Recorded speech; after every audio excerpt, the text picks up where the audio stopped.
Happy holiday season to everyone. Same to you. Jeffery Williams was born into an environment, a community, a society that was filled with depression, despair, hopelessness, and helplessness. He was born and raised in the Jonesboro South housing projects. That's here in southeast Atlanta.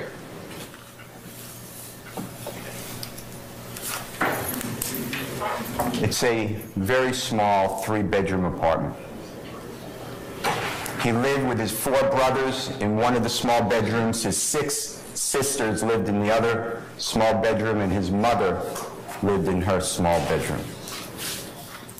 In the wintertime, it was freezing. In the summertime, it was scorching,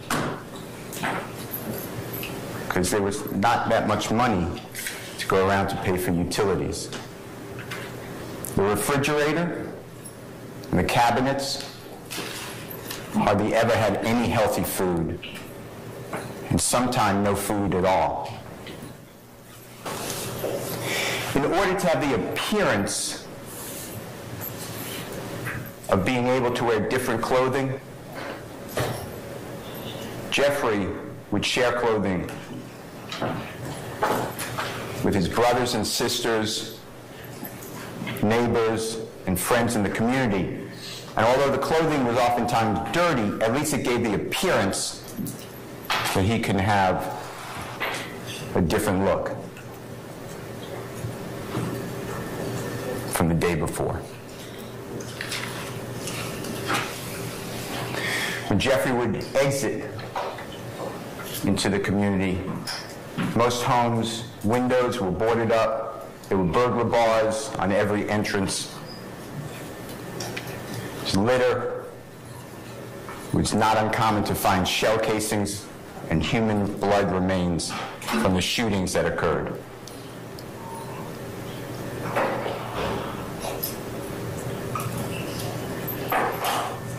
There was glass on the ground from the broken window of the cars. The cars are gone. In this environment of severe poverty, severe crime,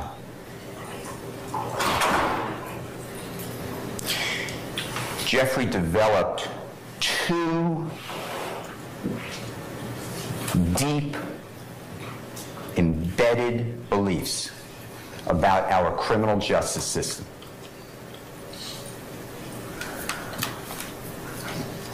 The first one is that it is not justice. Our criminal justice system was not just, at least for people that he saw. Jeffery would see over and over again people in the neighborhood who were known to be the liars. These are the people that would lie to their kids, lie to their mothers, lie to their brothers and sisters, and then somehow those people would be used by prosecutors, allowed to come before judges. And they would have reduced charges, reduced prison sentences, reduced probationary sentences, no charges at all, on their oath that they come in the courtroom to tell the God's honest truth. Your Honor. You have an objection, ma'am? I have an objection. What's your basis? Your Honor, I'd rather approach and not speak it out loud in front of the jury. It will take 1 second. All right. Thank you. If I put your listening device on, please.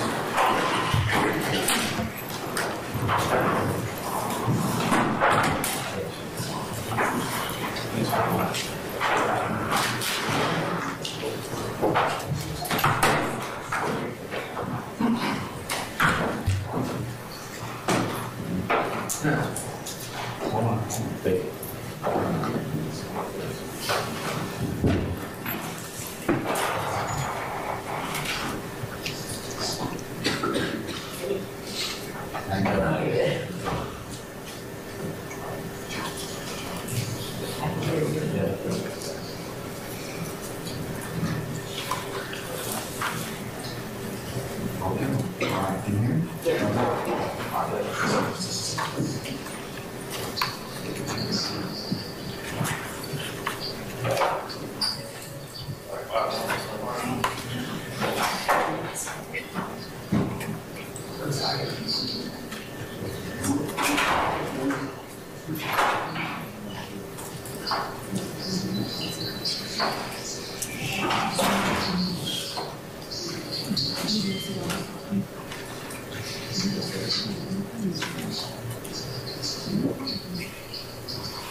Whoever's got their mic, turn it really loud, turn it down, so I can hear. Okay?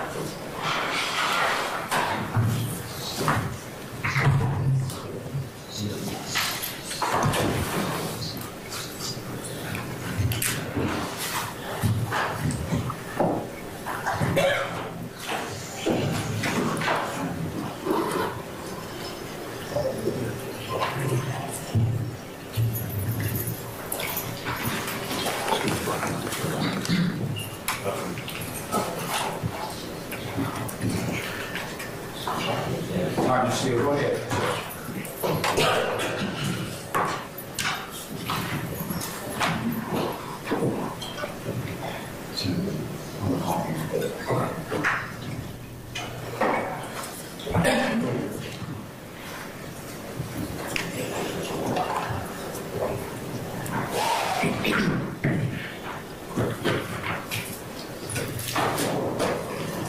Jeffrey learned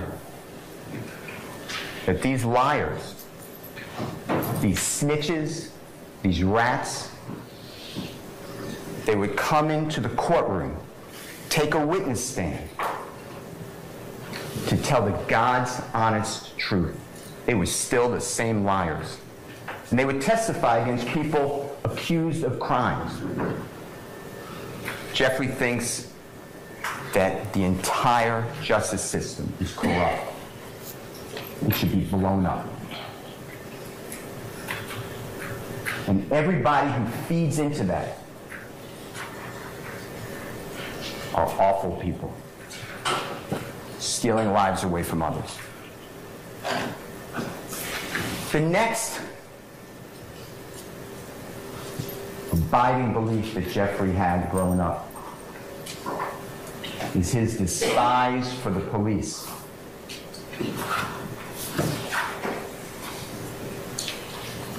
He would see people walking on the streets. This could be an adult, teenager, a child. Wearing their backpacks, holding a football, bouncing a basketball, and the police just swarm in. They're aggressive. They search the backpack. They throw the football over the house. They kick the basketball down the road. It got to the point when people saw the police coming, they just ran. It's different experiences in different parts of America. It's different experiences in different parts of Atlanta. Jeffrey would be driving with his sister, youngest sister Dora. They're about a year apart. Dora is younger than Jeffrey. She's the youngest of 11 children of Jeffrey's mother. Jeffrey's the second youngest. He's the youngest young man. Those two, Dora and Jeffrey, are the same father. None of the other 11 children of Jeffrey's mother share the same father. And Dora and Jeffrey would be driven, get pizza by their dad, and constantly.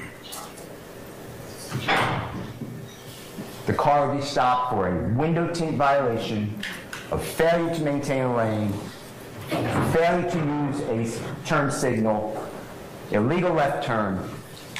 His father would be handcuffed and sat on the curb, Jeffrey and Dora on the other side of the curb, the police rummaging through the car, saying, if we find anything, these kids are going to DFACS custody.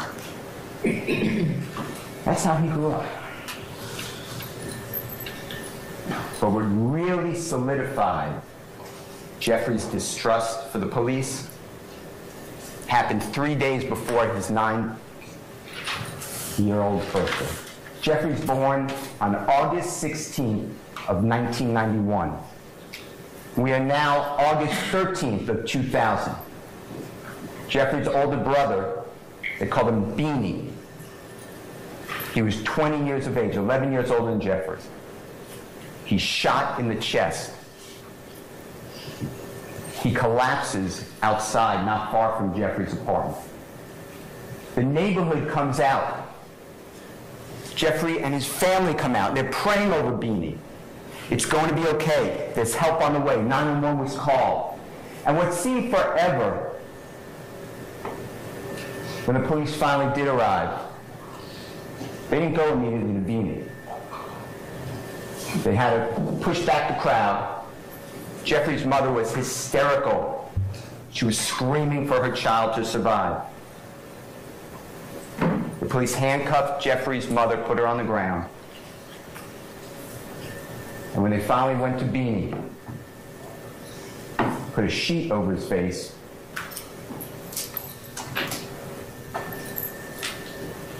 Beanie was dead to the police, even though his chest was still going up and down, he was still breathing.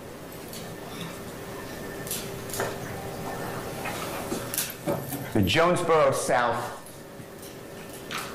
housing projects were closed by the city of Atlanta in the year 2007. Jeffrey's now 16 years of age. His family was displaced. They were scattered. Most of them, not all of them, reunited and were now living in the Cleveland Avenue area.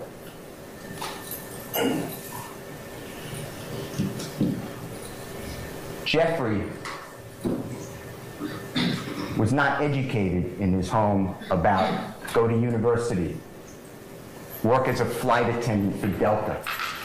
Somebody would loan you money so you could start a business. Jeffrey believed that the only two ways he can break the generational hopelessness and despair for his family, himself, and he wanted to break it for as many people as he could who were in this struggle, was to be a professional athlete or an accomplished musical artist. Jeffrey chose the latter. And from that day forward, every week, every month, every year, to this day, Jeffrey practices to make himself a better musical artist. In Jeffrey's neighborhood, rap, it's a subset of hip-hop. Gangster rap is a subset of rap. That was the most popular music at that time. So Jeffrey sought to find out how can he accomplish his mission to be a successful rapper.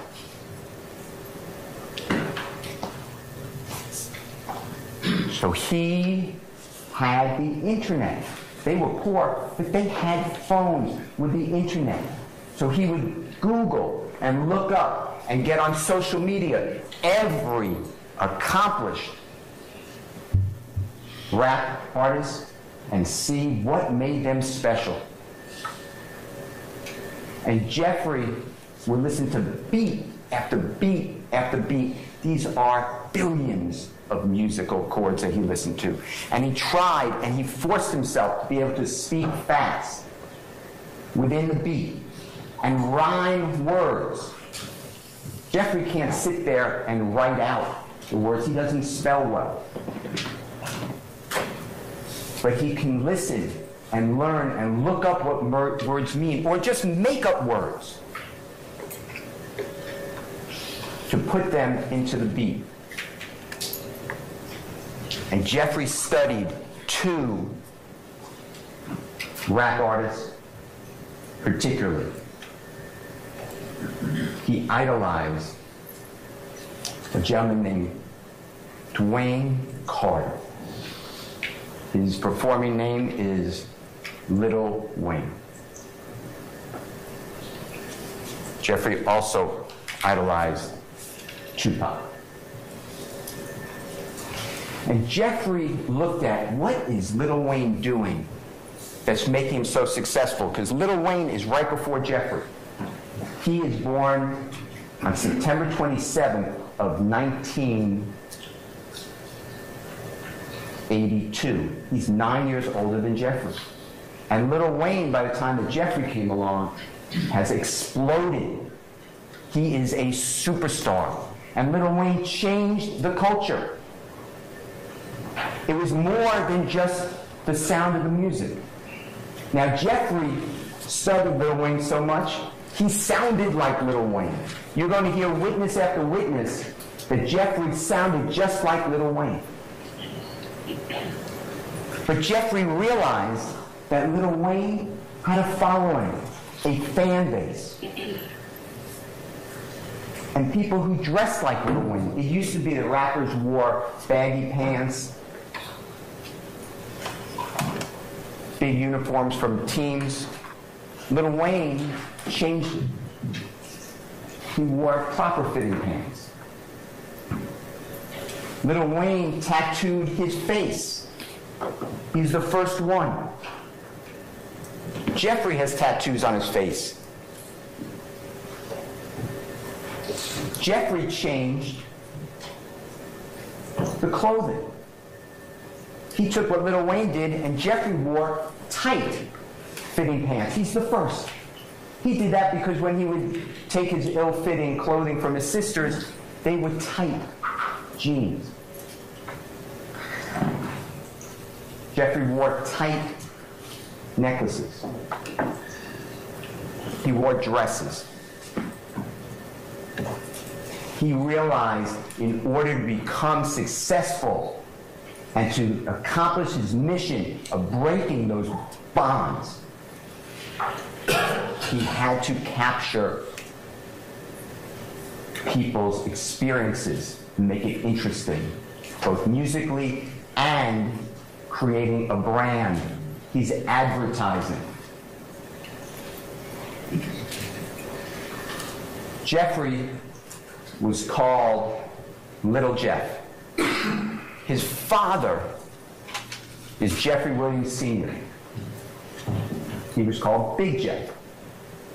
But Jeffrey is sounding like Little Wayne. He's trying to emulate Little Wayne on social media. To call himself Little Jeff and Little Wayne, he thought that that doesn't sound too good. That's a bridge too far. So Jeffrey wanted to have a performing name.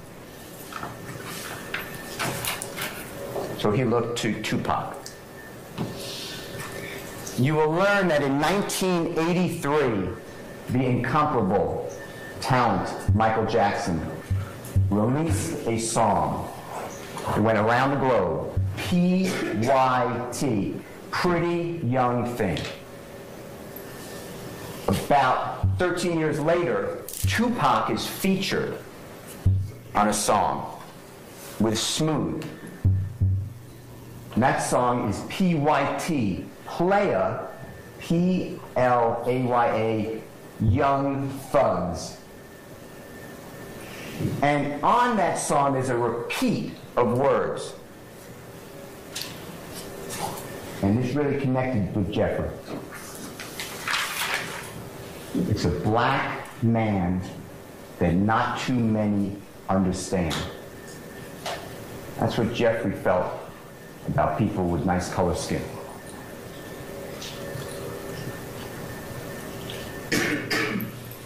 Jeffrey had interest in women, but he never considered himself a player. A player to Jeffrey was somebody who had the girls kind of coming at them at all times. Jeffrey wasn't like that. Jeffrey was shy. He was really tall and really skinny. He was malnourished. His teeth were rotten. There was no money to go to a dentist. And all the sugar from the candy that he ate to keep substance in his body rotted his teeth. So Jeffrey would speak by covering his teeth with his lips, or often speak like this, with his hand or his arm over his teeth, because he had low self-esteem. He was made fun of and bullied growing up. So he got rid of the player. That was not going to work for him. But he kept the young thugs. He got rid of the S, and he became a performer, young thug. And from that day forward, he insisted everybody call him Young Thug. On every type of tweet, Facebook, social media of any kind, on any records, he refers to himself as Young Thug. And that fit in to the appearance of the gangster rap, because most people think about a thug as a criminal. But to Jeffrey, thug had a different meaning. Now, some of you read books about Tupac and what it meant to be thug life. Thug life, the hate you give little infants, Fs, everyone. Meaning discrimination and racism hurts all of us. We teach that to our kids.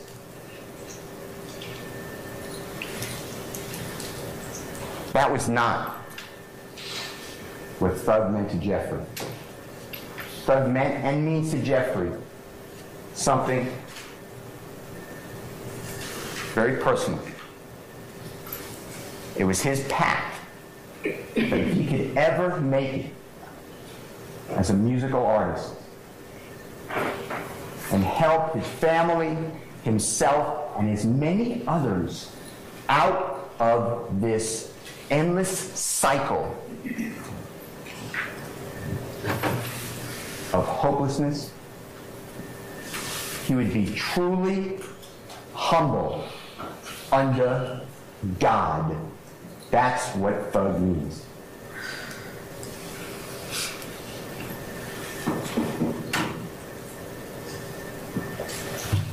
Jeffrey is talented.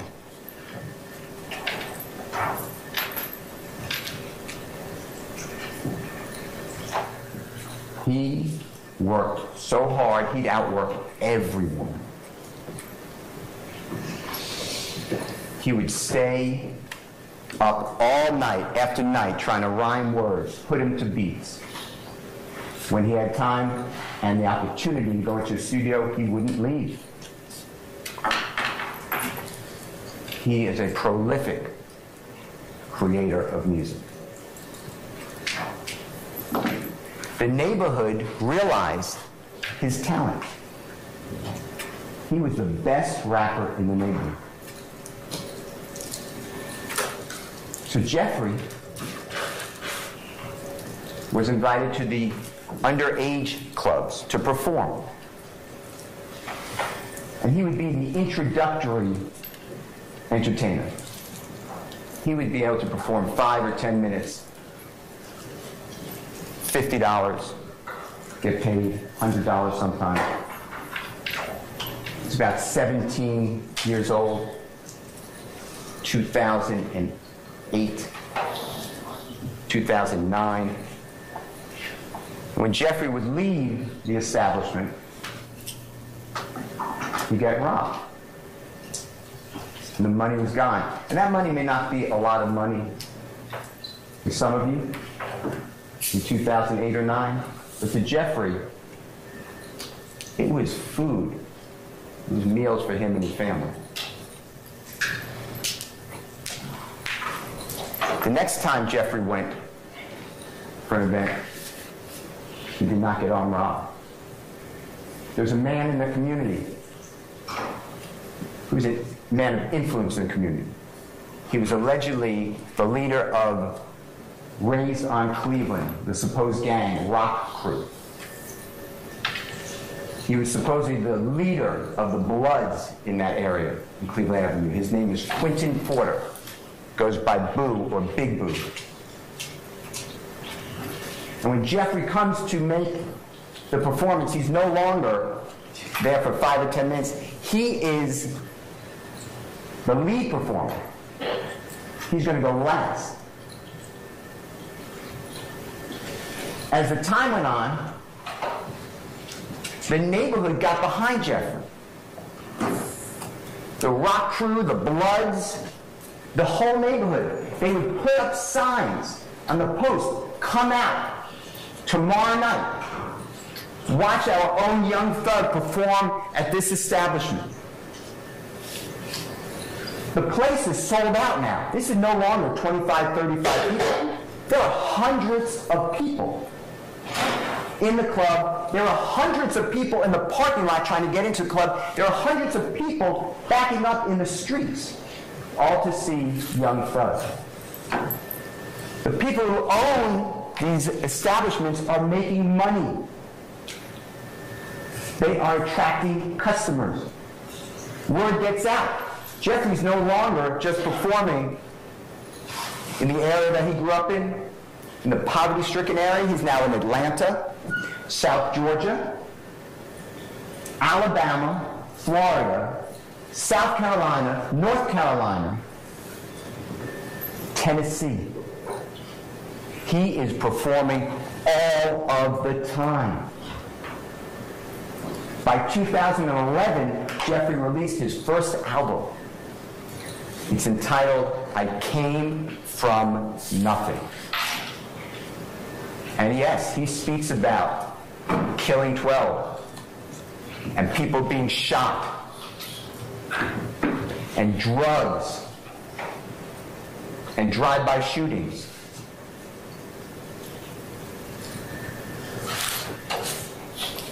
This is the environment that he grew up in. These are the people he knew. These are the stories he knew. These are the words that he rhymed. This isn't a ballad or a book. These are phrases in a song. And whatever the listener takes from it, you will learn that's what the song means. This is art. This is freedom of speech in America. As the years go on, 2013, 2014, Jeffrey's now 22, 23. It's unbelievable. He has 3 hit songs that are going around the world. Stoner, Danny Glover, and Lifestyle. He is making music videos professionally. He is working with some of the biggest artists in hip-hop.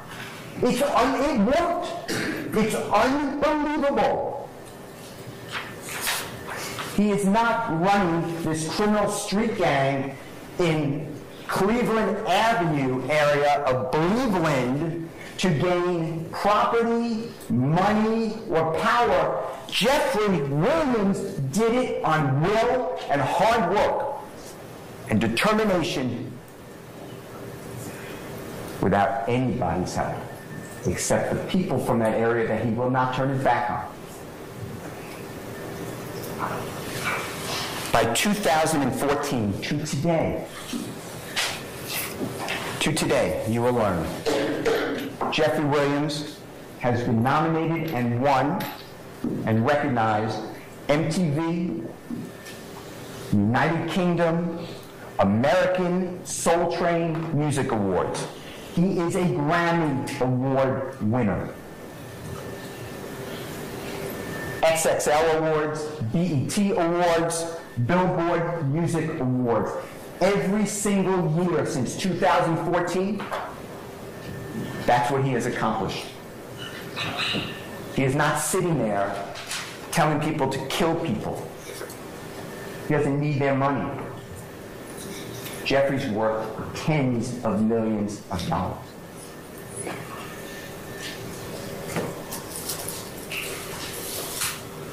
Jeffrey has been a sponsor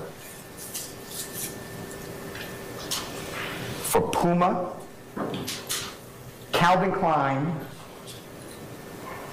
He has been featured on the cover of Rolling Stone magazine, GQ magazine, XXL magazine, Paper magazine, Complex magazine, Variety Interview magazine. He is at the top of his craft.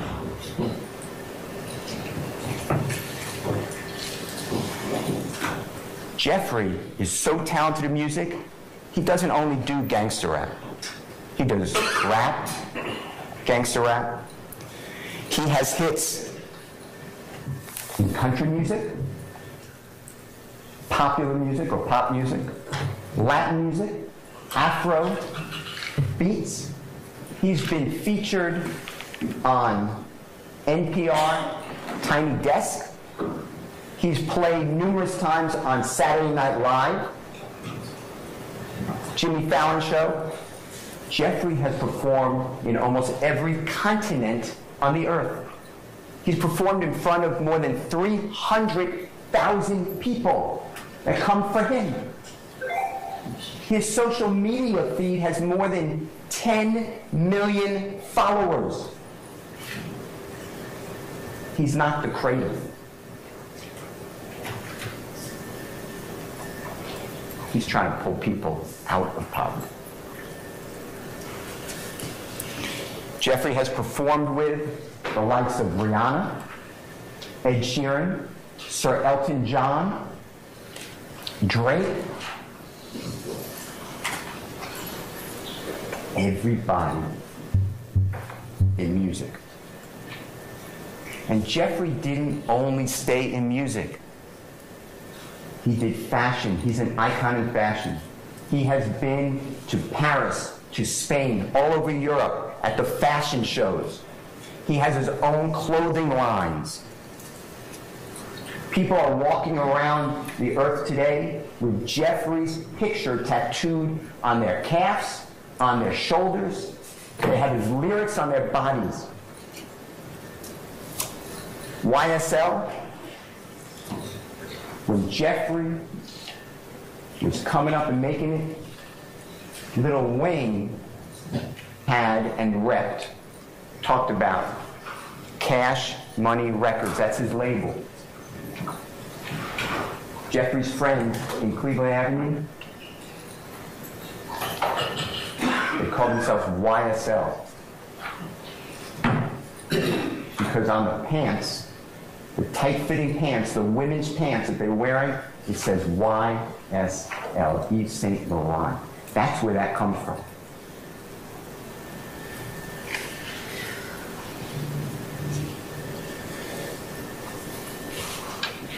Ladies and gentlemen,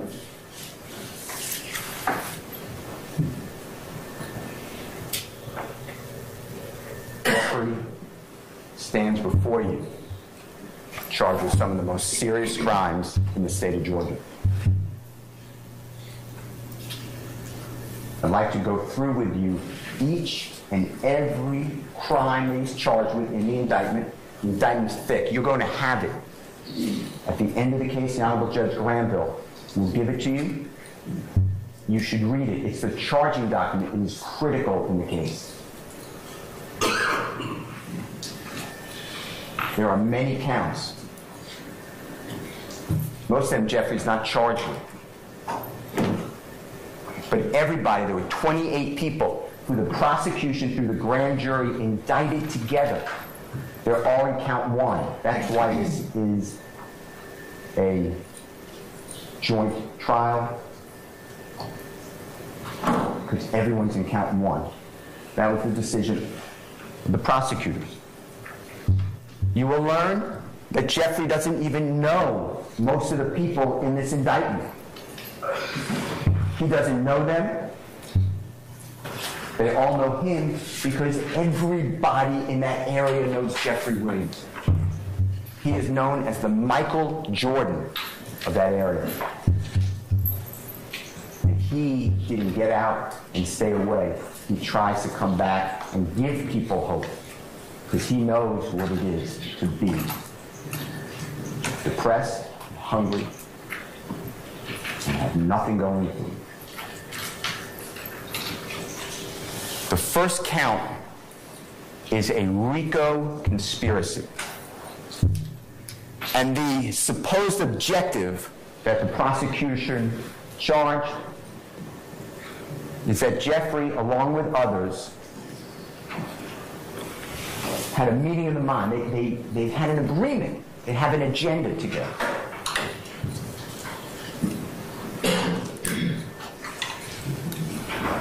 And that they wanted to preserve and protect and enhance the reputation, the power, the territory of YSL. That's the allegation. Jeffrey hasn't lived in the Cleveland Avenue area in a decade, more. He has homes from Los Angeles to Atlanta. But they charge him with, he wants the reputation, power, territory of the enterprise by obtaining money, weapons, or other property. Jeffrey needs no money from somebody on robbing someone of a car or doing a $30 drug deal or even $100 million drug. He's got his own source of legitimate income. When it's a RICO conspiracy, there are then what's called overt acts. The judge will charge you on the law.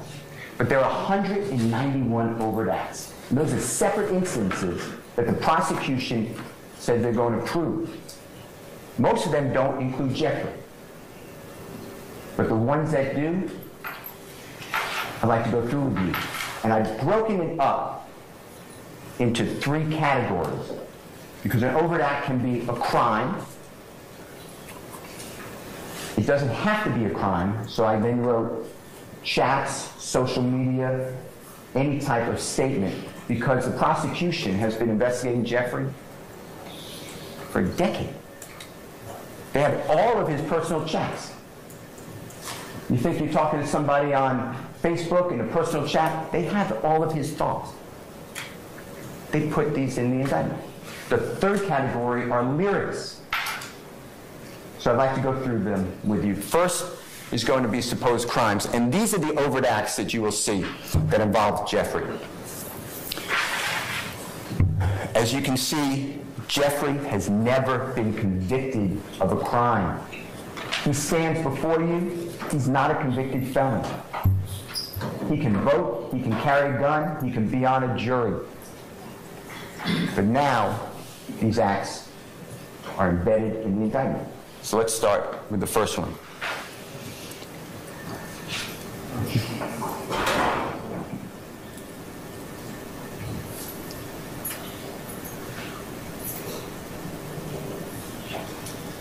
So this is September 9th of 2013. Jeffrey just turned the age of 22. And he's driving in a car, and he gets stopped, of course, for failure to maintain a lane. And the police officer comes up to the car, and Jeffrey doesn't have a license. Doesn't have a valid driver's license. So now he's under arrest. Police officer says he sees pills, Xanax pills, 7 of them, on the console. Police officer searches the car, and underneath the front passenger seat, there's no passenger, is a gun. That weapon comes back stolen from Andrew and Ann Phillips months before. There's no evidence that Jeffrey's involved in that burglary of the Phillips home. There's no evidence Jeffrey ever touched that gun. You're not going to hear any type of DNA, fingerprints. In fact, Jeffrey says, that's not my gun. The police officer wants to know, whose gun is it? Jeffrey's not talking to police. So Jeffrey gets arrested. That case got dismissed. But 10 years ago now, it's an overt act for you to consider. You will learn that this stop was video recorded and audio recorded. But the City of Atlanta Police Department, the District Attorney's Office of Fulton County, I demanded that. They can't find it. So you're going to rely on a report of an officer who doesn't remember this incident. That's it. That's an act in furtherance of a conspiracy. That's the entirety of that first overt act. The next one. This is overt act 5 through 7. You may notice that Jeffrey's not even alleged to be in this overt act, but now you're going to hear Jeffrey's supposed involvement. This is 2 days later. It's September 11th, an infamous day in America. It's 2013. Jeffrey was arrested, if you remember, for the last overt act, September 9th, 2013. He made bond. He just got out. Walter Murphy, he grew up with Jeffrey. He's one of the people that would exchange dirty clothing with Jeffrey. You will learn that they would have no money between them. One of them would come across $1. They would split the food that they could buy with that $1 together. Walter Murphy is with a person named Adrian Bean and Fred Plethora. And there is an armed robbery of Mr. Dotson. Gunfire went out. Police are always in this area. So when the gunfire was heard, police respond immediately. Adrian Bean is driving the car. This is a car that he borrowed from a friend. This has nothing to do with Jeffrey. So he commits a crime in someone else's car. Adrian Bean almost kills a police officer, almost runs him over, driving so recklessly, high rate of speed, goes across a neighbor's lawn, over an embankment. The car is now airborne. It goes over, you'll see pictures, goes over a parked police car in a parking lot and slams into the side of a laundromat. The car crashes. Mr. Plethora is shot. Police are firing at the car. Mr. Murphy is shot. Mr. Bean runs away. He's captured. Mr. Bean, you will learn, is told, hey, we believe there was a fourth person in that car. If you make that young thug, we'll go lenient on you. Adrian Bean is in the Fulton County Jail talking with his wife. He said, I should have ran the way Thug ran. He got away. That's recorded any time an inmate, a person is incarcerated, in a jail. Most of the time, if they're speaking with a pastor, a lawyer, their calls are being recorded. You will learn that Mr. Bean also stated on a recorded call, they gave us a story to tell. Mr. Bean is interviewed 4 days later, September 17, 2013, by Detective Quinn, City of Atlanta Police Department. Detective Quinn is a big case because police officers are discharging their weapon. People are getting shot. Detective Quinn interviews Adrian Bean. And Adrian Bean tells him, they talk about this recording. Adrian Bean tells him, I lied to my wife. Everything on those recordings are not true. Jeffrey was never arrested for this. He was never charged for this. He was never prosecuted for this. He's not even in our indictment on Overt Act 5, 6, or 7. But now, we're going to hear from Mr. Bean. That's it for the next one.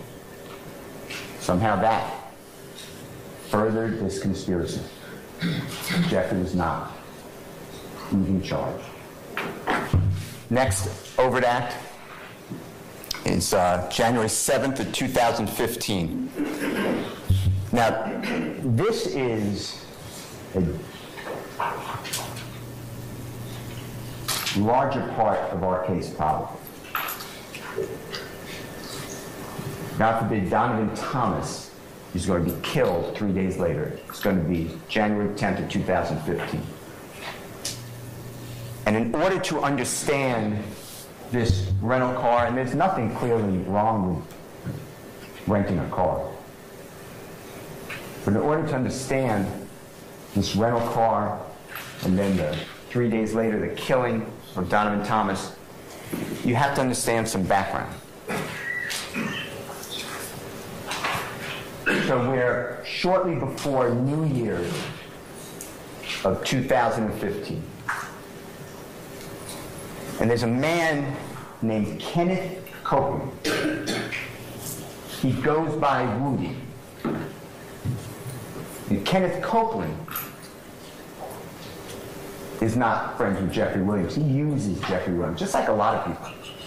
Because Kenneth Copeland wants to be famous and have money. So he leeches on to Jeffery Williams about a year before that. Well, Kenneth Copeland is a criminal. He is a notorious criminal. In fact, you will learn that he was ranked one of the 10 most violent people in Georgia by the federal prosecutor here in Atlanta. That is Kenneth Copeland. Kenneth Copeland breaks into cars. He steals the property they're in. Donovan Thomas is the head of a gang called IF, Inglewood Family. Donovan Thomas and Jeffrey are friends. Jeffrey's friends with everybody. It promotes him. And Jeffrey tries to help other people at the same time. Kenneth Copeland breaks into Donovan Thomas's car. And he takes his expensive chain, Donovan Thomas's wallet, his driver's license, and Donovan Thomas's cellular telephone. Donovan Thomas calls his cellular telephone. Kenneth Copeland answers the call on Donovan Thomas's phone. Kenneth Copeland changes his voice, tries to disguise his voice, but Donovan Thomas knows it's Kenneth Copeland. Donovan Thomas has people on the street. And he tells Kenneth Copeland, "You have my stuff.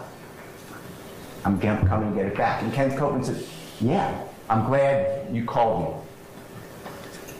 Because one of my partners had your stuff. I realized it was yours, so I got it for you for safekeeping. No problem." when Donovan Thomas meets with Kenneth Copeland, he doesn't come alone. He comes with 2 other people, and they display guns. Kenneth Copeland's not alone. He's with his brother. They're really not related, but they call themselves brothers. His name is Demekian Garlington. Demekian Garlington and Kenneth Copeland are like this. They are inseparable. Demekian Garlington and Kenneth Copeland are together. When Donovan Thomas comes, he makes it known that Kenneth Copeland is on the menu. Meaning Kenneth Copeland is going to be first. He just stole Donovan Thomas's property. It is now January 6th. It's really January 5th. It's a Monday night going into Tuesday morning, January 6th of 2010. It's going to be the day before this first rental car. And Kenneth Copeland is with a lot of people. Jeffrey's there. Jeffrey was performing on stage at Club Crucial. Monday night was Club Crucial night. That's where they all went. And Kenneth Copeland goes in the back, in the kitchen area, and he's met there by a man named Kelvin Watts. He goes by Shell Kel, and who's a half-brother of Donovan Thomas, and other people who are affiliated with Donovan Thomas, and Kenneth Copeland gets beat. He has bumps on his head, his eye is injured, he's being kicked. No one does that to Kenneth Copeland. Kenneth Copeland's the person who puts the bumps on the head, injures the person, kicks him. Kenneth Copeland's mad. And you will learn that Kenneth Copeland then went on a mission. He went to every place that he knew that Donovan Thomas or one of his brothers or friends were, or family members, and he would shoot at them with his weapon.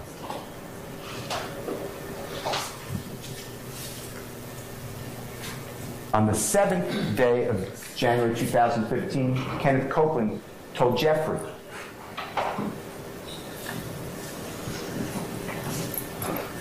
I'm going to be with my child, just born. The mother of my child, her name is Miss Quarterman.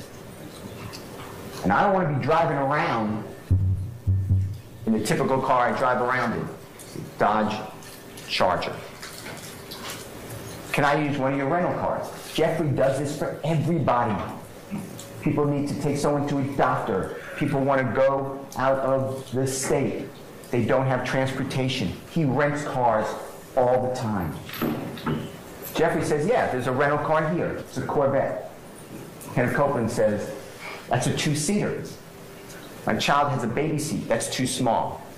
Jeffrey rents a car at the Atlanta airport on the evening of January 7, 2015, along with Kenneth Copeland.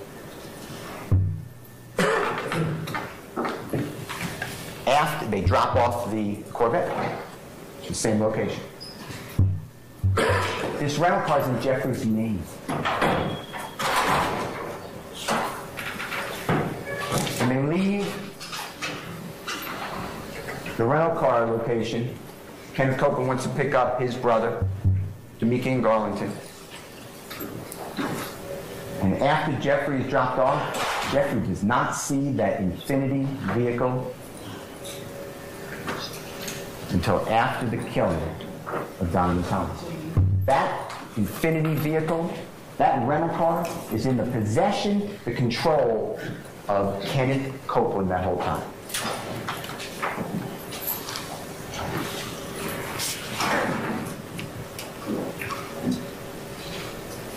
The 8th of January, Kenneth Copeland is shooting at Donovan Thomas and his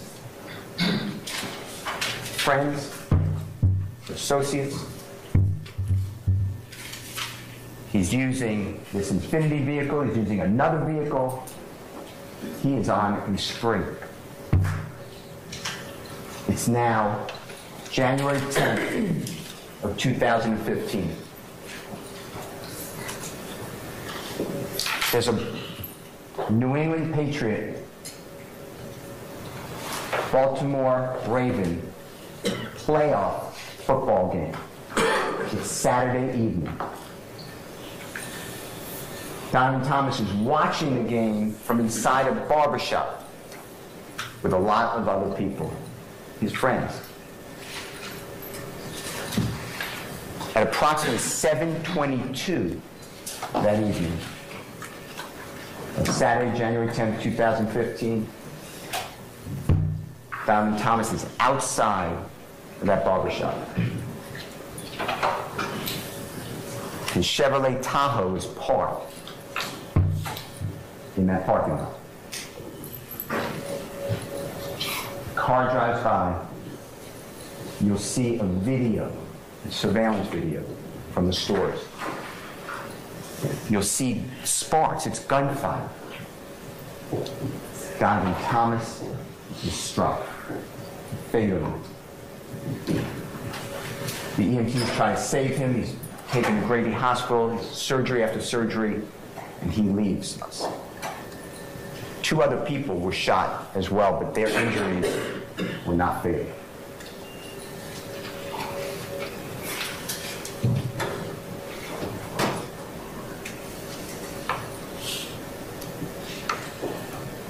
Later that day, that evening,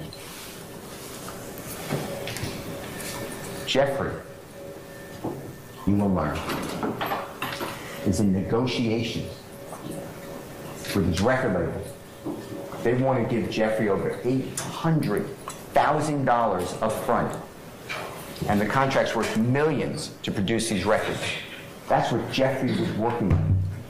He was working on a music video. No one's going to say that Jeffery was at that scene of the shooting.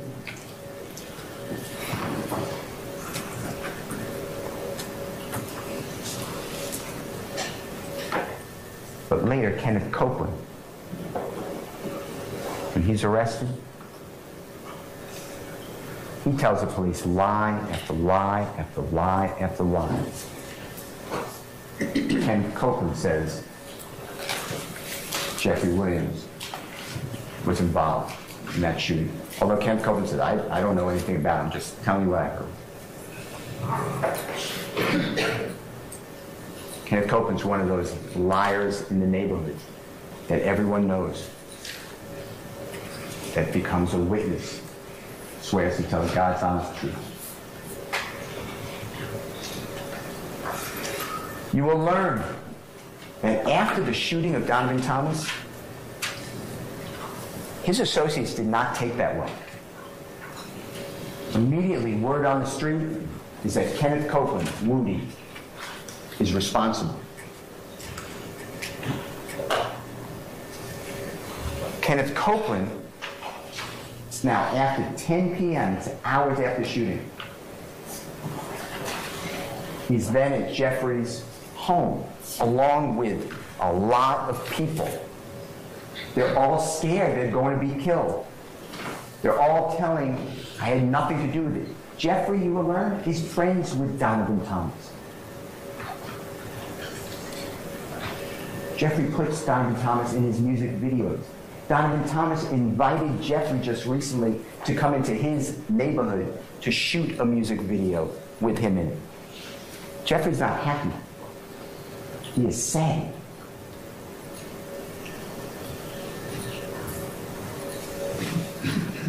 Kenneth Copeland says, the police are calling Kenneth Copeland. The police are right on him.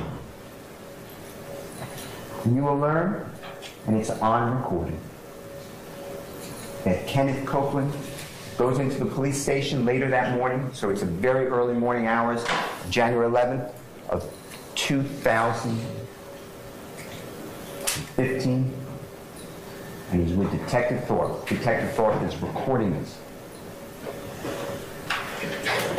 And Kenneth Copeland says, yeah, I got your call. I was at Jeffery Williams' house, Thug's house. Everyone knows Jeff. And I told him that the police won't talk to me. But Jeffrey said, if you had nothing to do with this, you should go talk to the police. That's what Jeffrey said. Detective Thorpe asked Kenneth Copeland, this is hours after the killing. Do you have anything to do with a rental car, an Infinity rental car?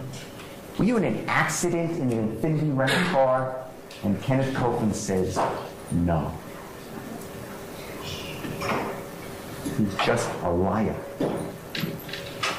Kenneth Copeland tells Detective Thorpe, earlier today, during the time of the killing, I was at the Green Store. The Green Store is like a grocery store. It's green in color.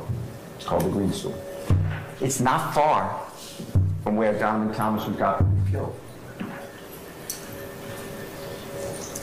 You will learn that there's video surveillance inside and outside of the Green Store. Supposedly, Detective Thorpe, who is a qualified law enforcement officer, he's been doing this forever.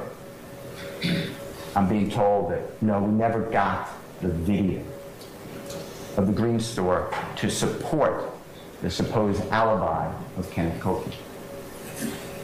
No one corroborates Kenneth Copeland and where he was. You will learn that Kenneth Copeland eventually says, it's now June of 2015, gets rearrested. He doesn't want to be in jail.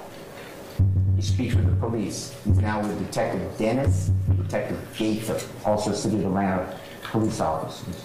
They're detectives with the gang unit homicide. Kenneth Copeland says, oh yeah, the night of the killing, Donovan Thomas, I wasn't involved. But I saw Jeffery Williams. He was at the McDonald's on Cleveland Avenue. I saw him with all these other people. And then I followed him to his home. It's about 8 o'clock at night. There are videos at the McDonald's.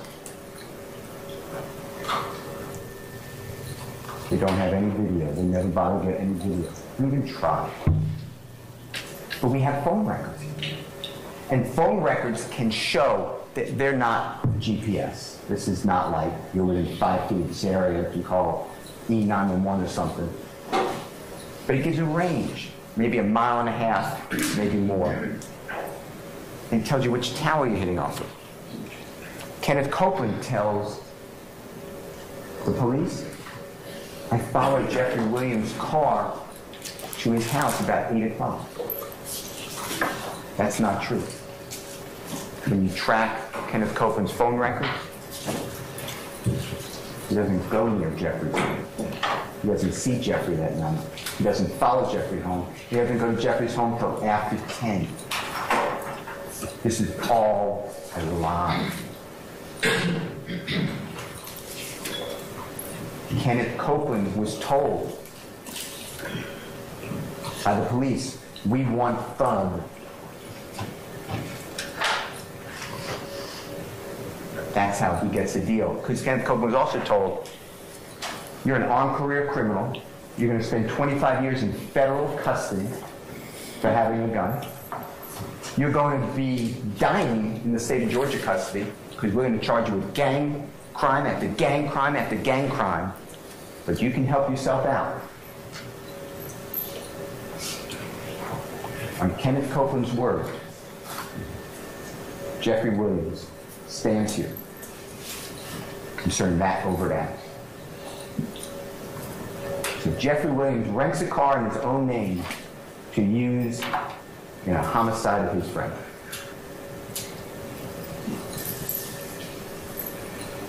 Kenneth Copeland, Antonio Sledge, they're all at Jeffrey's home, and they're all scared. They're saying, Donovan Thomas's friends are going to kill us. They think we're involved. Jeffrey gives money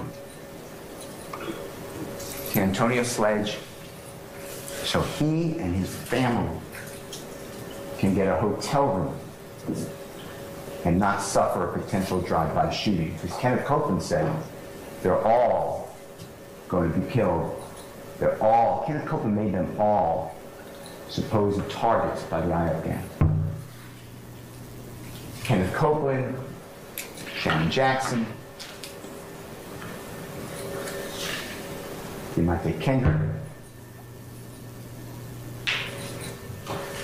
others go down to Miami shortly after the shooting. Jeffrey was performing them.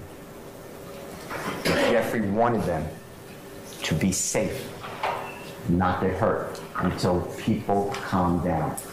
Jeffrey then sent them back to Atlanta. Jeffrey then went on tour, because you will learn by April 2015, Jeffrey did his first nationwide tour. He did with a performer known as Travis Scott. In the summer of 2015, Jeffrey then toured Europe, performing there, and going to fashion shows. Jeffrey Williams is not involved. On the next overt act, you will see these are the people. This is overt act number 17 and 18 and 19 and 20. And this is charging murder and then attempted murder for shooting the second person who was shot that night, and then the third person, Mr. Sanders, who was shot that night, and then participation in criminal street gang activity. You may notice that the overt act doesn't even include Jeffrey. No one charges Jeffrey with murder. But here we are. The next overt act is April 26, 2015. Jeffrey is touring.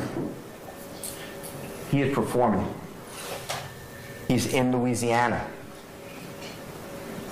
Lil Wayne, his idol, Jeffrey idolizes him, came out against Jeffrey, called him gay. Jeffrey did a promotional social media release where there's people with guns on either side of him, and Jeffrey saying, "Come to this concert, we'll see what happens, come on to the concert." Jeffrey was told to do that video and release by his management team, because when Lil Wayne says don't listen to his music, that impacts him. Lil Wayne is bigger than Jeffrey Williams at that time. So this creates interest in fans. You will learn that this is part of being involved in hip-hop or rap. There's all these battles going across social media. It generates interest, much like the NFL have rivalries with the Saints and the Falcons, and how much they hate each other. It is generating advertising. It's branding. Jeffrey is in Louisiana. Here in Atlanta, Lil Wayne has a tour bus, and he performs concert, and his tour bus was fired upon and struck. There's zero evidence Jeffrey's involved. Zero.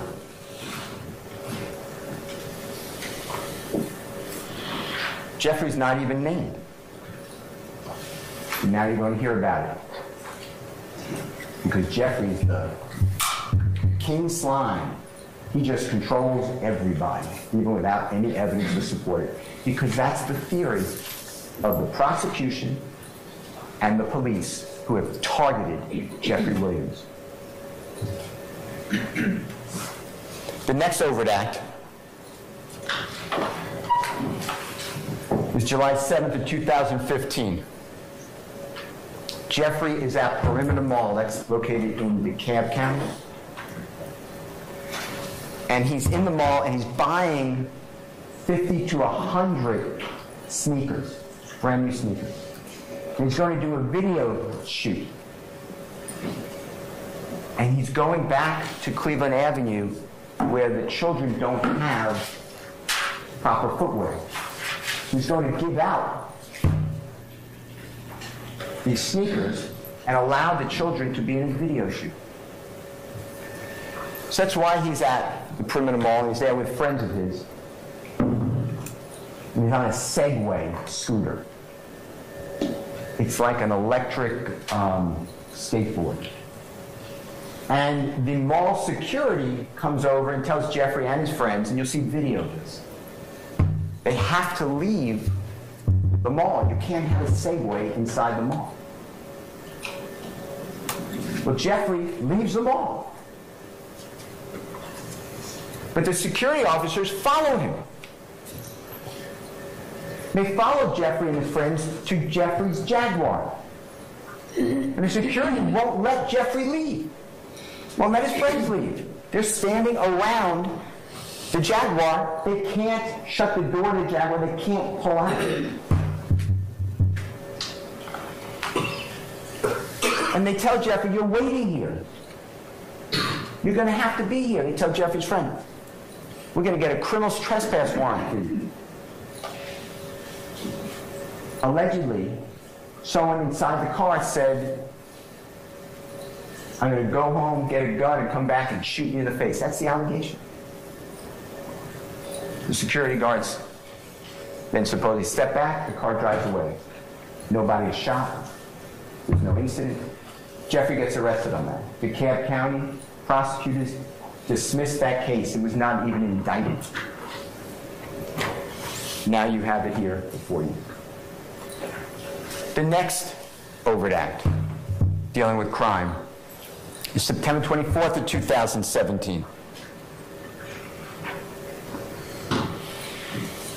Jeffrey's with Sergio Kitchens. Sergio Kitchens is an unbelievably well-known musical performer.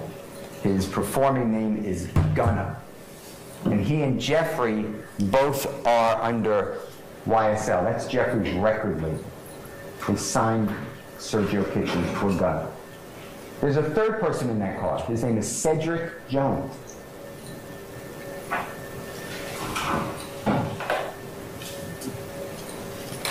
The car is going to Peachtree DeKalb Airport. He gets pulled over for a window tint violation.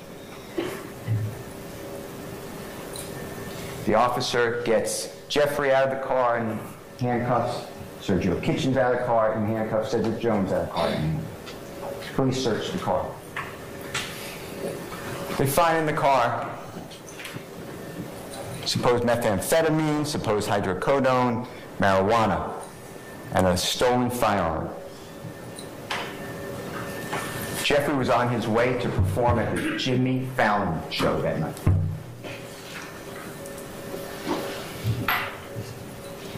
Cedric Jones said, I packed that stuff.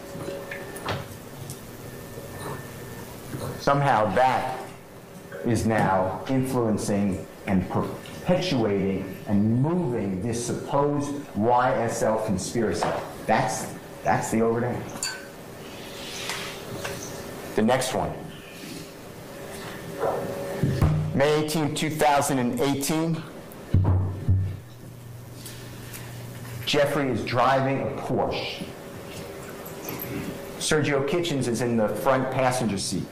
Supposedly Jeffrey is speeding. Supposedly there's another car that's in tandem speeding. Both cars get pulled over by police. There's videos of it. Jeffrey and Mr. Kitchens are asked to get out of the car. They're asked if there are guns in the car. They say yes.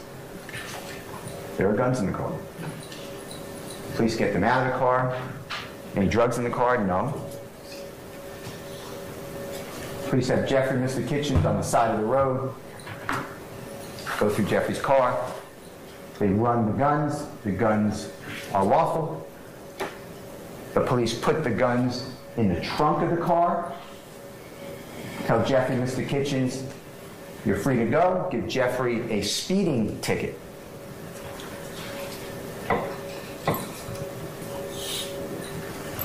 Jeffrey's driving away. He stops the police.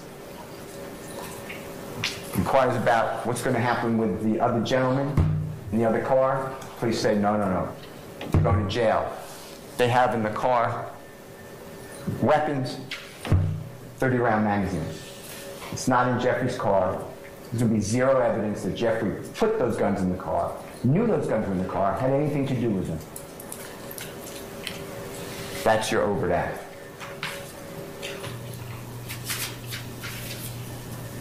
The next crime is an overt act. This is the date of Jeffrey's arrest. So it's broken up into several overt acts. So I grouped them. This is overt act 183, 184, 185, 186, 187, and 188. And what you'll see here is they're just different items. So Jeffrey's home is surrounded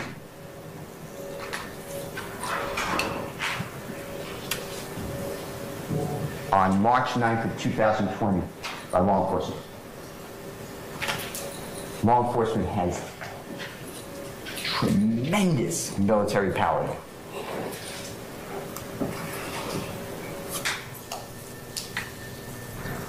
Law enforcement takes control of the scene, the area.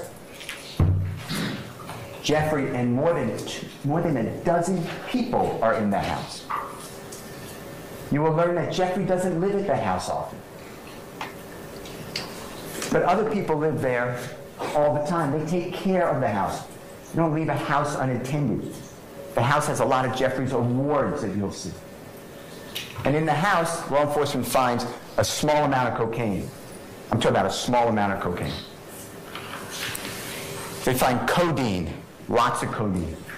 Codeine's cough syrup. People drink it and get high. Get very addicted. Marijuana in the house. And firearms. Other people had access to this home. Other people lived at this home. You will have no evidence that Jeffrey ever touched a firearm.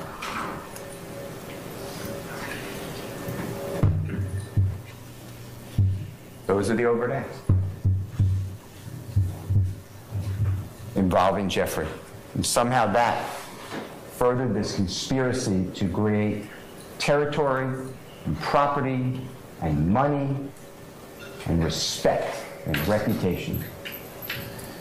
The next series of overt acts deal with videos that are released on the internet, photographs on the internet, chats. These are not released on the internet. The chats are personal. So this is when you really know what Jeffrey's talking with people, and then conversation. So the first one is November 3rd, 2014. That is Jeffrey in the red sweatshirt. That is Mr. Copeland. That's Kenneth Copeland, Woody, in the white sweatshirt. And they're wearing different colors. And the RG is Rich Gang. That is a musical gang, a musical artist. Rich Homie Quan, a man named Brian Williams, Birdman, Jeffrey Williams. They had lifestyle that went across the world. Success. And Jeffrey is holding up his fingers.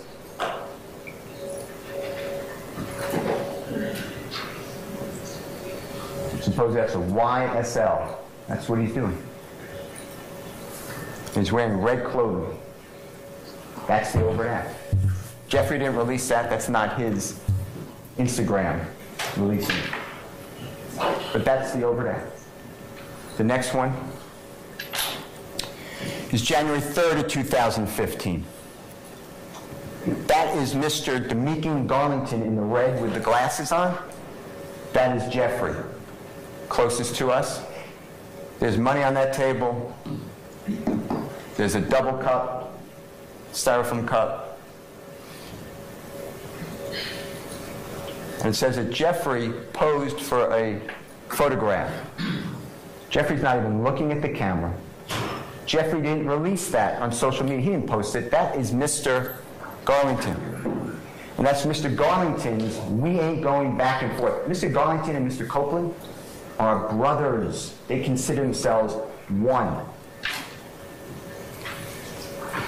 What happens January 3rd, 2015? It's an important date. Shortly before New Year's, you will remember that Kenneth Copeland stole Donovan Thomas's chain, expensive chain, his driver's license, his wallet, and his cell phone. That's Mr. Garlington saying, "We ain't going back and forth." That's the overt act. Dealing with Jeffery Williams. Jeffrey didn't even post it. Next one is January 26, 2015. Again, this is Mr. Garlington. Now, what I'm showing you, by the way, are the overt acts from the indictment. You'll have the indictment. These are language of the indictment. And this goes to a video you will see. And it's Jeffrey. By this time, his teeth, his rotten teeth are covered with gold. He's trying to fix himself, make himself a better image. It is 16 days after Donovan Thomas is killed. And it says, Jeffrey saying, so an A lies to their kids, lies to their mamas, lie to their brothers and sisters, then get right in the courtroom and tell the God's honest truth. Don't get it. Y'all ends need to be effing killed, bro, from me and YSL. It's exactly what Jeffrey's been thinking all the time. The criminal justice system is out of control. But what do you learn here? First of all, Mr. Garlington released that on his Instagram, not Jeffrey. Second of all, when was the video made by Jeffrey? Was it made, as the state told you, 16 days after Donovan Thomas's killing, and therefore somehow it's relevant to this murder? You will learn that that video was in existence before Donovan Thomas was ever killed. That is a repost. That is a repost by Mr. Garlington. The prosecutors, the police, are misrepresenting the evidence. What does happen on January 26, 2015, though, is Donovan Thomas's close associate. He's also a very well-known musical performer. His name's Mr. Bennett. He goes by YFN Lucci. His mother's house is shot at. His mother, Mr. Bennett's mother, YFN Lucci's mother, is shot, as well as her boyfriend. That's what happens on January 26, 2015. This is released by Mr. Garlington. Because everybody wants to associate with Jeffrey. He's the only one who got out of that area. Everyone talks about him. You're going to see in the chats, they don't even know him. Hey, if I do this, how much will Jeffrey pay me? Hey, if I do this, will Jeffrey take me on tour? Hey, if I do this, will Jeffrey do this? Can I get Jeffrey's number? Can I come to his house? Will he buy me jewelry? They use Jeffrey.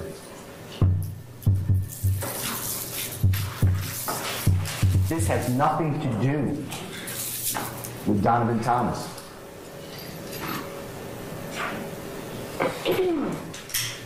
But that's what you're being told. The next one is February 9th, 2015.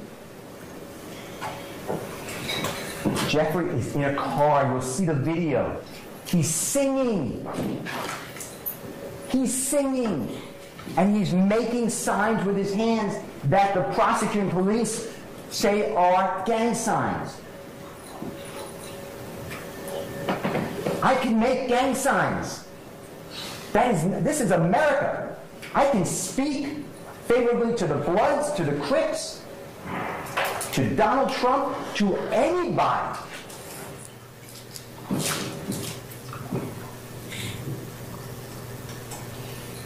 That's the overt act, and Jeffrey didn't even release it. This is on Mr. Garlington's, who Mr. Garlington wrote, "You did 30.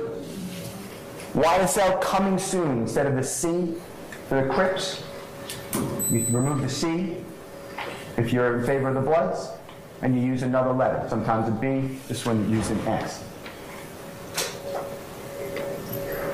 You will learn that in the YSL gang, it's now called a hybrid gang, because there's not only Bloods, there's Crips, there's anybody who wants to come, no rules. But now the experts in the Atlanta Police Department, they're the only experts, they're all the same, the Atlanta Police Department. Now it's a hybrid gang. That is the overt act. It's not written by Jeffrey, it's not released by Jeffrey, but they want you to fear music that talks about killing, drugs. It is art. If you don't like it, you don't have to listen to it. But this is America. It is art. And you will learn that rap is the most listened to music in the world. It's the number one. It is a multi-billion-dollar industry. You don't fear this. We encourage it. It generates money. It puts people to work. It's not meant for brainwashing. It's whatever the consumer chooses. It's art. It's like reading a book, looking at a painting, watching a movie, reading poetry. It's what you believe it to be. That's what we do, as opposed to Russia. They stop all communications. They censor. The next overt act is March 20, 2015. Jeffrey is with Shannon Stillwell, Diamante Kendrick, Mr. Garlington, Mr. Arnold.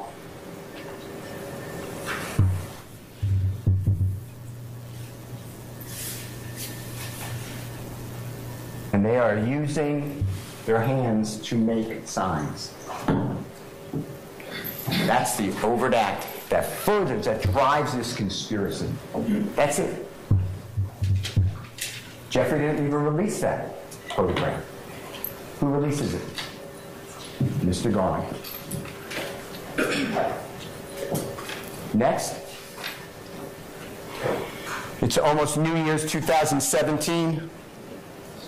Antonio Sumlin also comes from the impossible life that Jeffrey was born into. He's with Jeffrey.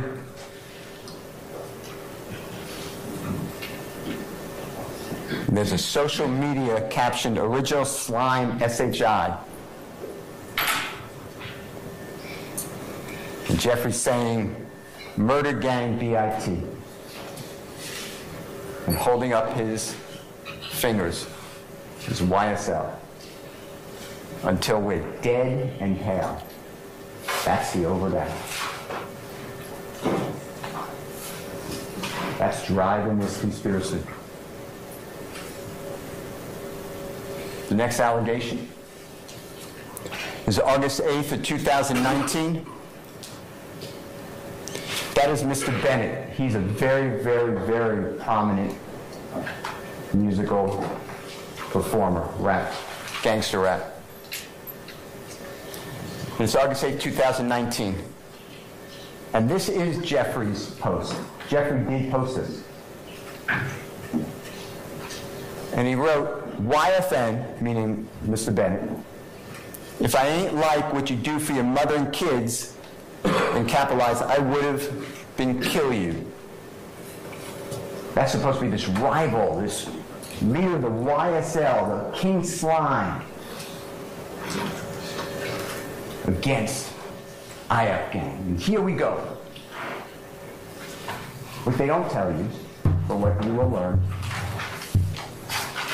is the day before, Jeffrey released an album called So Much Fun.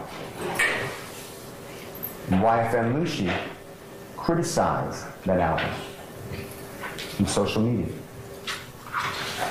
That it's awful.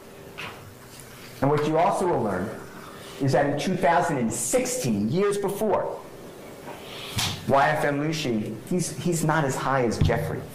He does not have as much fan base or interest. He doesn't make the money that Jeffrey does. So YFN Lucy does what all these rappers do. They attach to somebody bigger to promote themselves. Jeffrey did that too. He did it with Lil Wayne. He did it with others. In 2016, Mr. Bennett, or YFN Lucy, he released on social media that he has been having sex with Jeffrey's fiancée. So King Slime, all these years, this man saying that he sleeps with Jeffrey's fiancée goes unharmed. Nothing done. This is the post that Jeffrey says, and it's a real threat. If I didn't like what you do for your mother and your kids, I would have been killed you. It doesn't sound like too much of a threat. That's the overt act. The next one is March 12th of 2020. Mr. Huey and Mr. Williams. Now, this is not social media. These are actually conversations that the prosecution subpoenaed from Google, or from Instagram, or from Twitter, or from Facebook. You get all of Jeffrey's statements.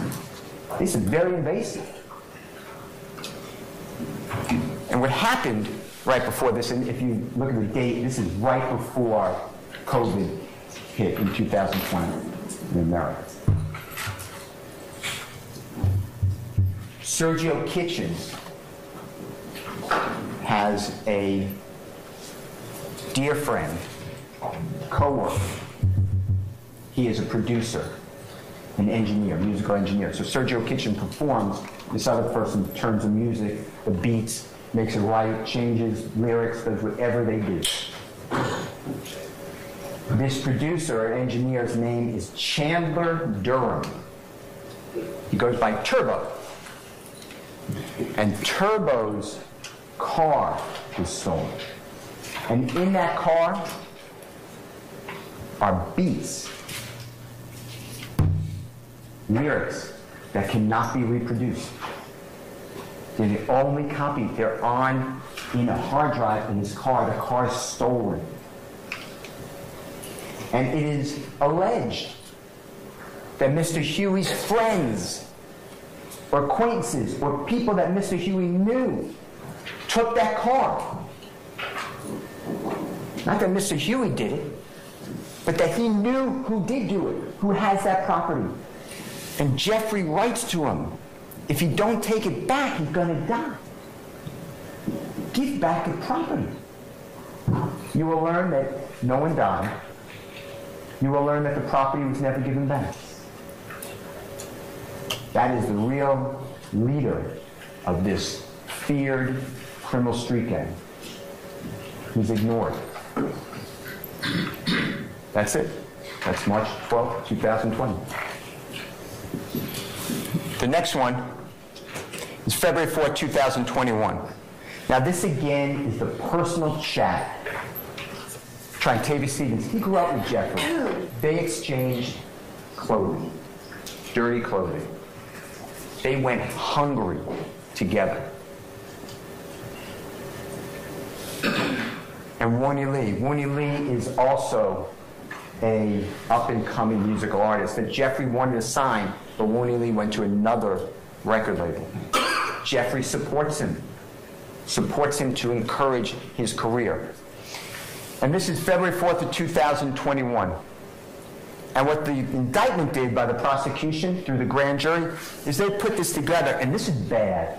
I understand when you read it. Objection to your argument. Abstain, objection. Thank you. This reads, YSL rule the world, kid. 24M on an N head. Y'all just start bringing me the money. Man, y'all and stop playing with me. So when you read that, it sounds like there's a contract on someone's head. Kill him, start bringing me the money.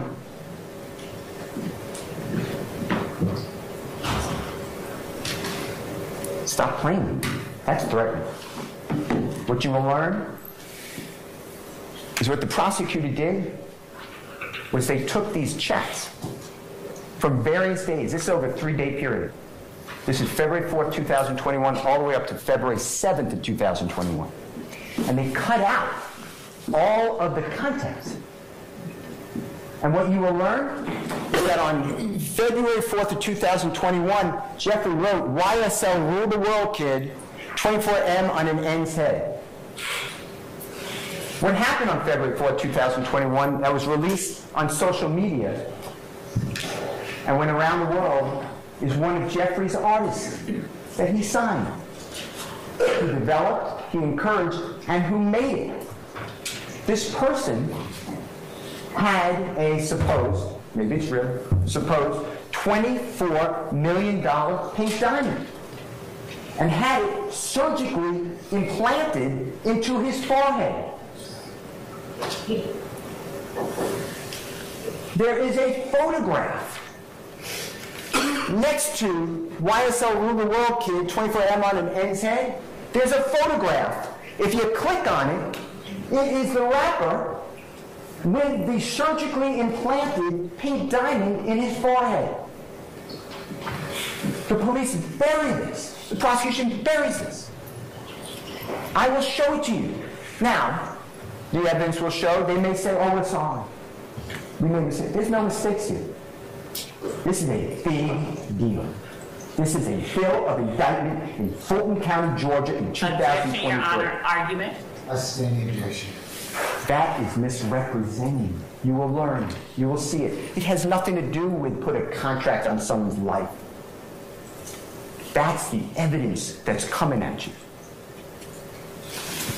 You'll start, bring me the money. Y'all, and stop playing with me. When you read, this is a long chat. These people are struggling. Trontavious Stephens is struggling. He's sharing a home with other people. They're trying to pay rent. They're working jobs. These are hard jobs to work. They're trying to save money, trying to eat, trying to take care of their kids. And Trontavious Stephens is in the chat saying, I paid the rent last month. Jeffrey doesn't live with these people. He's just included in the chat. He's hardly on these chats. And Trontavious Stephens is complaining. And he's saying, give me the money for the rent. We got to pay the rent. I paid it last month. Everyone's supposed to put the money on the stove, in the kitchen. Yo, I'm doing what you said you do. We live together. And Jeffrey said, y'all start just bringing me the money. I'll pay the rent.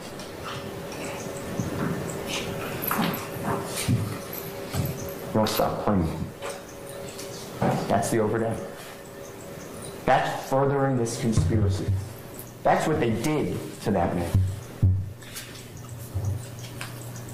The next overt act is May 13th of 2021. This is the chat. It's again, these are the personal conversations not supposed to be seen. These are not released on social media. It's like a wiretap. This is supposed to be between these people.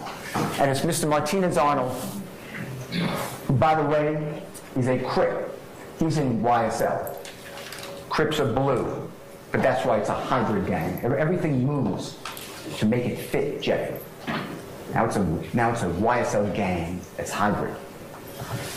Martinez Arnold, Miles Farley, Quantavious Greer, that's Jeffrey's brother. Wani Lee, you just learned about him, he's an up-and-coming rapper, signed to another label. Jeffrey's promoting his career. He's not even signed to Jeffrey's label.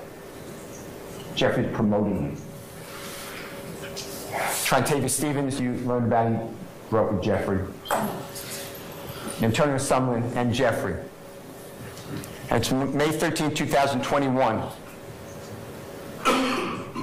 And Jeffrey wrote, y'all ain't beat him up or shot him yet. Y'all ends getting soft. Well, that sounds bad. But what you will learn is the conversation was about Trontavious Stephens complaining to another person who's in that chat.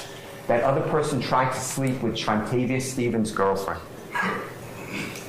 And the other person told Trontavious Stephens' girlfriend, Trontavious Stephens is cheating on you with another girl. And Trontavious Stephens and this other man are leveling each other over this chat. And they're going back and forth, and this goes on a long time.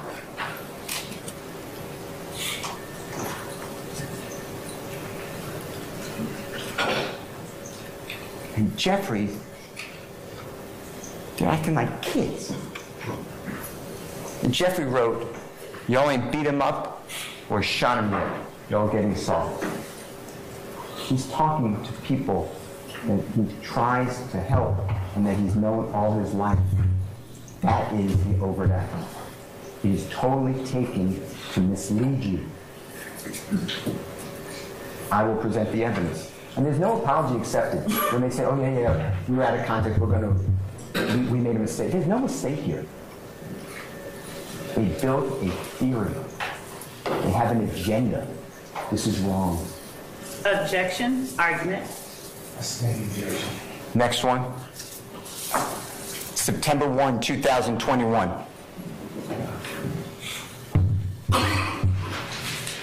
Mr. Mender is in the Fulton County Jail. When you're in the Fulton County Jail, not only are your jail calls, like a telephone call, recorded, but you can do things with loved ones where you can actually see them, like a FaceTime.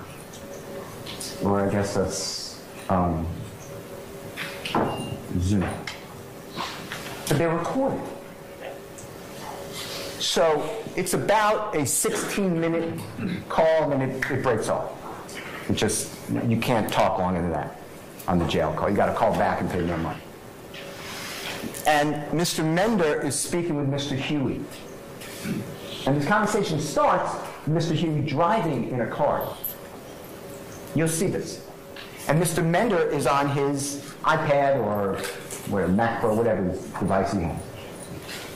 And Mr. Huey meets Jeffery Williams at a jewelry store. Jeffrey has an image. He's very, very visible. He wants to be visible. It promotes his brand. He wears gigantic jewelry all the time. His face tattoos, his tattoos on his body of the bloods, of 5 stars, of his kids' names. He has 6 children. And his brothers and sisters' names.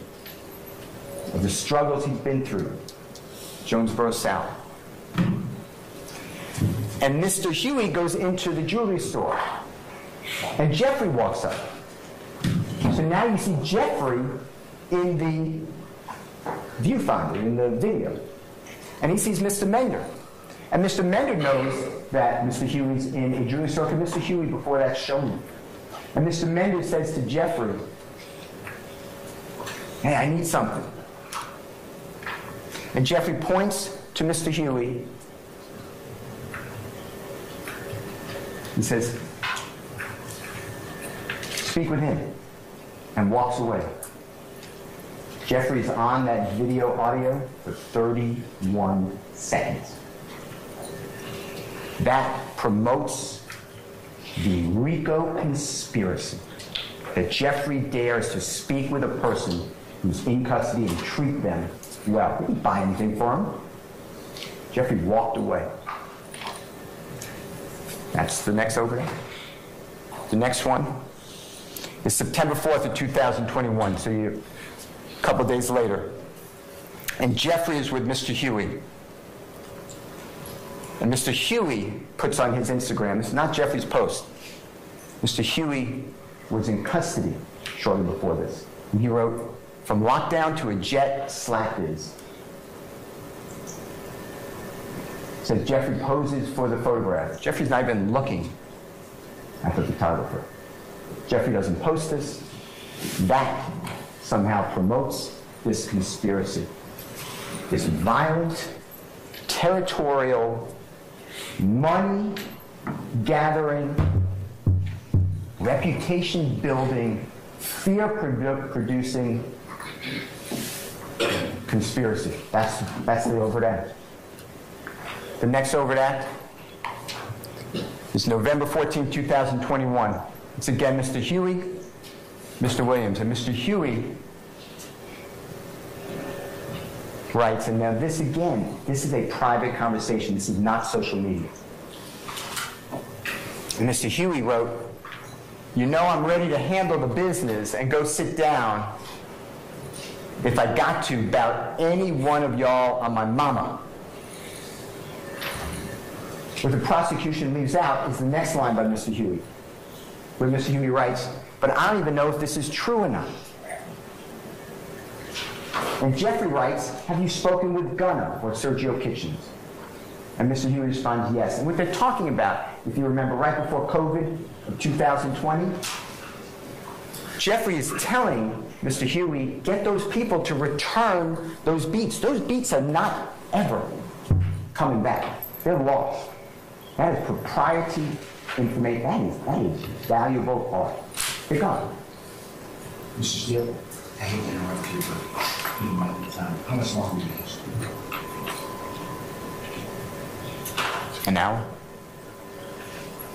We're going to take a couple of breaks one time. 10 minutes, okay? All right, we're in recess.